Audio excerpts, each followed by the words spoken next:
নিশ্চয়ই তার জন্য শুভকামনা থাকবে আমাদের সবার পক্ষ থেকে। এবং হইচইকে আমি বিশেষভাবে ধন্যবাদ না দিলেই নয়।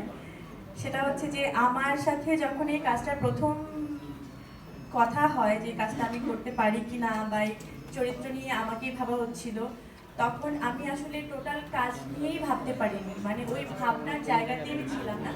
কারণ আমার বাচ্চা তখন অনেক ছোট, 1.5 মাস 2 মাস এরকম। তো ওই সময় তো আসলে বাবুকে রেখে কাজে যাব, মানে যে কোনো কাজেই, মানে কাজ নিয়েই তখন আমি ভাবিনি।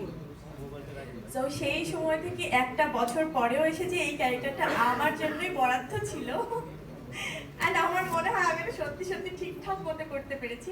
বাকিটা 8 তারিখ সবাই আপনারা বলবেন, আমি আশা করি। অসংখ্য অসংখ্য ধন্যবাদ, অসংখ্য ধন্যবাদ আপনাকে। অনুরোধ করছি আপনার আসনে চলেন, আমরা এখনই ট্রেলারটা দেখবো ফর দ্য ভেরি ফার্স্ট